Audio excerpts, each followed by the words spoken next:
Hi students, next வந்து பார்த்திங்கன்னா ஒரு நியூ லெசன் பார்க்க போகிறோம். என்ன சார் லெசனோட டாபிக் அப்படின்னாக்கா, இதில் motion of system of particles and rigid bodies அப்படின்னு சொல்கிறோம். மோஷன் ஆஃப் சிஸ்டம் ஆஃப் பார்ட்டிகல்ஸ்னால் என்ன? ஃபார் எக்ஸாம்பிள் நீங்கள் இந்த சாக் பீஸை கூட எடுத்துக்கோங்க. இதில் பார்த்தீங்கன்னாக்கா நம்பர் ஆஃப் பார்ட்டிகல்ஸ் இருக்கும். எவ்வளோ பார்ட்டிகல்ஸ் இருக்குதுன்னு தெரியாது. இதை கவுண்ட் பண்ணாக்கா கண்டிப்பாக ஒரு நம்பர் தான் வரும்.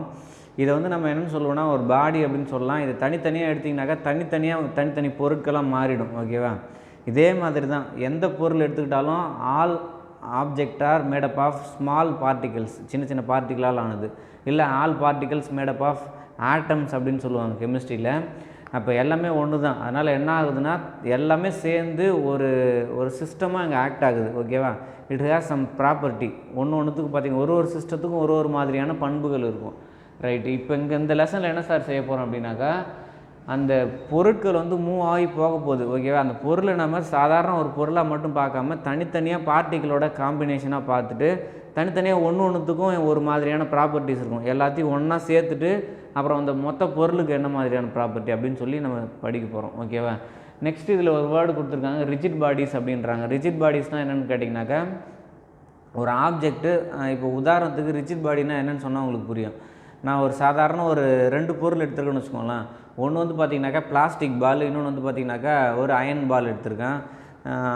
சின்னதாக ஓகேவா இந்த மாதிரி எடுத்திருக்கேன். அதை என்ன செய்கிறீங்க, அயன் பாலை வேகமாக ஓங்கி கீழே அடிக்கிறீங்க. அதே மாதிரி பிளாஸ்டிக் பாலை நீங்கள் அதே மாதிரி கீழே ஓங்கி அடிக்கிறீங்கன்னா என்ன ஆகும்? இதில் அயன் பால் வந்து எந்த விதமான டிஃபார்மேஷன் நடக்காது. ஆனால் பிளாஸ்டிக் பாலுங்கிறது கொஞ்சம் டிஃபார்மேஷன் நடக்கும். கொஞ்சம் ஒடுக்காகலாம், இல்லை உடஞ்சிடலாம், இல்லை ஏதாவது ஒன்று நடக்கலாம். ஓகேவா? இப்போ இந்த மாதிரி இல்லை, இந்த அயன் பாலில் எந்த விதமான எஃபெக்டும் இல்லை. we applying some force to the iron ball, it does not any change, it does not its nature. ஓகேவா? it does not change its nature. அதோடைய பண்பு நலன்களை அது சேஞ்ச் பண்ணிக்கல. அப்போ அதுக்கு பேர் ரிஜிட் பாடி. ஆனால் இந்த இடத்துல பிளாஸ்டிக் பாலுங்கிறது கொஞ்சம் உடஞ்சிருக்கு, அதனால் அது வந்து ரிஜிட் பாடி இல்லை அப்படின்னு சொல்லிடலாம். அதாவது நான் ஒரு ஃபோர்ஸ் அப்ளை பண்ணுறேன், it does not change it's volume and size அப்படின்னா அதுக்கு பேர் ரிஜிட் பாடி அப்படின்னு சொல்கிறாங்க. ஜென்ரலாக இப்படி தான் சொல்லுவாங்க.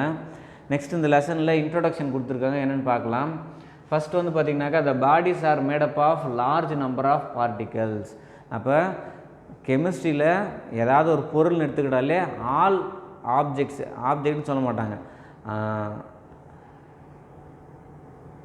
ஆல் எலமெண்ட் ஹேவிங், இல்லை all samples having large number of பார்ட்டிகல்ஸ்னு சொல்லுவாங்க. அவங்க வந்து பார்த்திங்கனாக்கா ஏதாவது ஒரு பொருட்களை எடுத்துக்கிட்டு அதோடைய பண்புகளை பற்றி ஆட்டம், நியூக்ளியஸ் அந்த மாதிரி போயிட்டு இருப்பாங்க.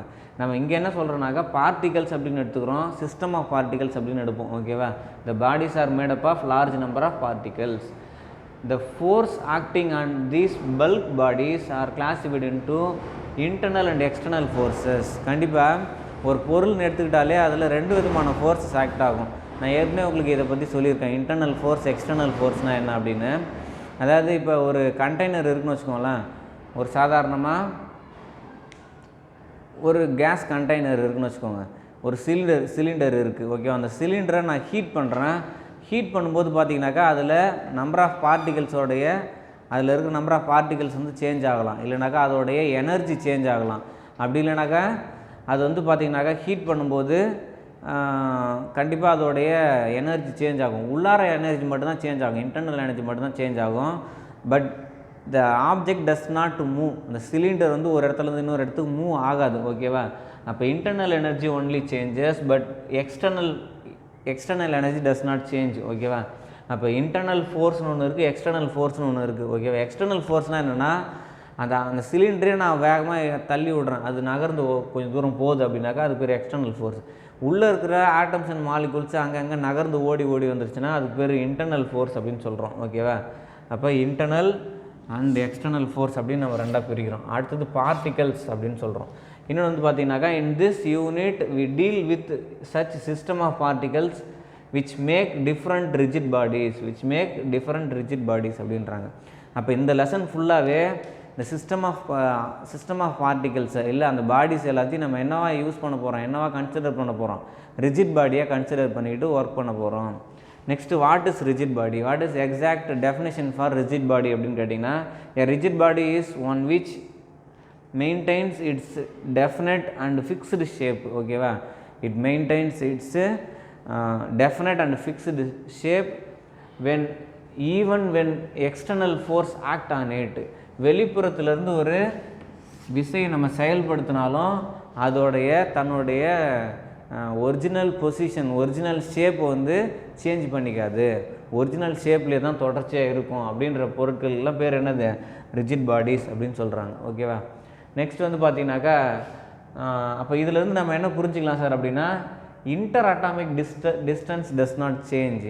இப்போ உதாரணத்துக்கு இப்போ ஒரு சில பொருட்கள்லாம் பார்த்தீங்கன்னாக்கா அது மேலே ஃபோர்ஸ் ஆக்ட் பண்ணும்போது உள்ளே ஏதாவது கிராக் விட்டுருக்கலாம், இல்லைனாக்கா ஒரு வாய்டு இருக்கலாம், இல்லை தனியாக உடஞ்சி கீழே விழலாம், இல்லைனாக்கா வேறு எப்படி அது வந்து ஏற்கனவே ரிஜிட் நல்லா கட்டியாக இருந்தது அப்புறம் பொலன்னு கொஞ்சம் என்ன ஆயிடலாம், கொஞ்சம் கேப்பாக ஆயிடலாம். ஓகேவா.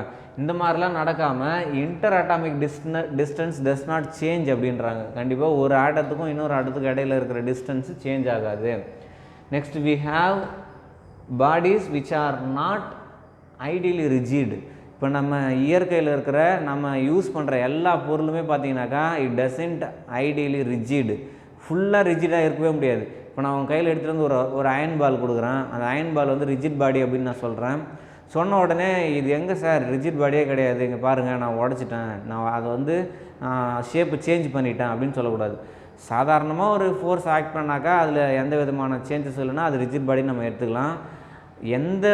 எந்த பொருளுமே பர்ஃபெக்ட் ரிஜிட் பாடியே கிடையாது. ஓகேவா. எல்லாத்தையும் நம்ம என்ன செய்ய முடியும், உடைக்க முடியும், எல்லாத்தையுமே ஷேப்பை அதோட இன்டர் அட்டாமிக் டிஸ்டன்ஸை சேஞ்ச் பண்ண முடியும்.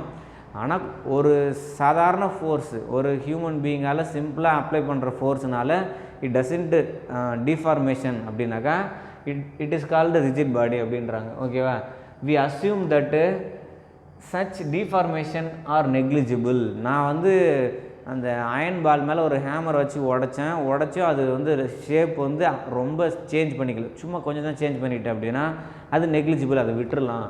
அப்போ டிஃபார்மேஷனை நம்ம இந்த இடத்துல நெக்லிஜிபிள் பண்ணிவிட்டு அதை என்ன செஞ்சிடறோம், it is a rigid body அப்படின்னு எடுத்துக்கிறோம்.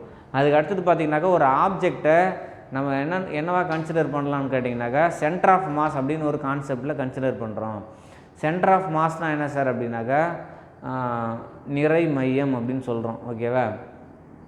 நிறை மையம் அப்படின்றோம். நிறை மையம்னா என்ன, இப்போ ஃபார் எக்ஸாம்பிள் நீங்கள் ஒரு 2-3 விதமான பொருட்கள் எடுத்துக்கலாம். ஃபார் எக்ஸாம்பிள் ஒரு சர்க்கிள் எடுத்துக்கலாம், இல்லை ஒரு ஸ்பியர் எடுத்துக்கலாம், ஒரு ரெக்டாங்கிள் எடுத்துக்கலாம், ஒரு கோன் எடுத்துக்கலாம். இது எல்லாத்துலேயுமே பார்த்தீங்கன்னாக்கா சென்டர் ஆஃப் மாஸுங்கிறது நம்ம ஒரு பர்டிகுலர் பாயிண்டில் சொல்ல முடியும். இப்போ ஒரு ஸ்பியர் இருக்குன்னு வச்சுக்கோங்களேன், அதோடைய ஜாமெட்ரிக்கல் சென்டர் தான் it's centre of mass. Next ஒரு சர்க்கிள் இருக்குனாக்கா அதோடைய ஜாமெட்ரிக்கல் சென்டர் தான் இதோட சென்டர் ஆஃப் மாஸ்ன்னு சொல்லுவோம். இப்போ ஒரு ரிங் இருக்குன்னு வச்சுக்கோங்களேன், அந்த ரிங்கோட சென்டர் ஆஃப் மாஸ் எங்கே இருக்கும், அதோட சென்டரில் இருக்கும். இப்போ ஒரு ஸ்கேல் எடுத்துக்குவாங்க, அந்த ஸ்கேல் எடுத்துக்கிட்டு அதோட சென்டரில் இப்படி வச்சுட்டு நீங்கள் பிடிச்சிங்கனாக்கா தராசு மாதிரி இப்படி ஓடி வந்துகிட்டே இருக்கும். நீ ஏதோ ஒரு பாயிண்டில் பிடிக்கும்போது அது எக்ஸாக்டாக ஹரிசாண்டலாக நிற்கும். அதுதான் அந்த ஸ்கேலோடைய சென்டர் ஆஃப் மாஸ். ஸ்டூடெண்ட்ஸு சில பேர் என்ன செய்வாங்கன்னு பார்த்தீங்கன்னா நோட் எடுத்து இப்படி கையில் வச்சு இப்படி சுற்றிக்கிட்டே இருப்பானுங்க. அது எல்லாராலையும் சுற்ற முடியாது. எப்படி சுற்ற முடியும்னு கேட்டிங்கனாக்கா நம்மளுடைய ஃபிங்கர்ஸ் வந்து கரெக்டாக சென்டர் ஆஃப் மாஸில் இருந்ததுனாக்கா அந்த நோட்டோ இல்லைனா அந்த ஃபுட்பாலோ வாலிபாலோ பார்த்திங்கன்னா உங்கள் கையில் சுற்றிக்கிட்டே இருக்கும். சென்டர் ஆஃப் மாஸை விட்டு வெளியில் போகும்போது அது கீழே விழுந்துடும். ஓகேவா. அப்போ what is centre of mass அப்படின்னு கேட்டிங்கனாக்கா the centre of mass of body is defined as a point where the entire mass of body appears to be concentrated. அப்போ ஏதோ ஒரு புள்ளியில் எந்த பொருள் எடுத்துக்கிட்டாலும் ஏதோ ஒரு புள்ளியில் அந்த பொருளுடைய மொத்த நிறையும் செறிந்திருக்கும், மொத்த நிறையும் வந்து அந்த இடத்துல செறிந்திருக்கும். அந்த புள்ளிக்கு பேர் தான் என்னது, சென்டர் ஆஃப் மாஸ் அப்படின்றாங்க.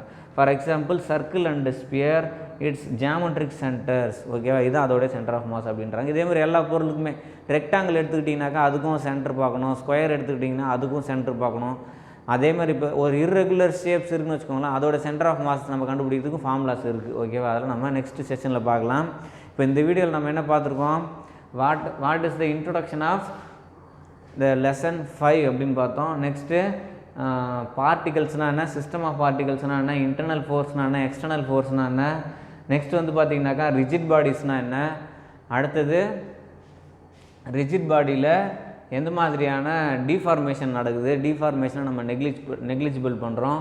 நெக்ஸ்ட் வந்து பார்த்திங்கனாக்கா சென்டர் ஆஃப் மாஸ்னால் என்ன, இதெல்லாம் பார்த்துருக்கோம்.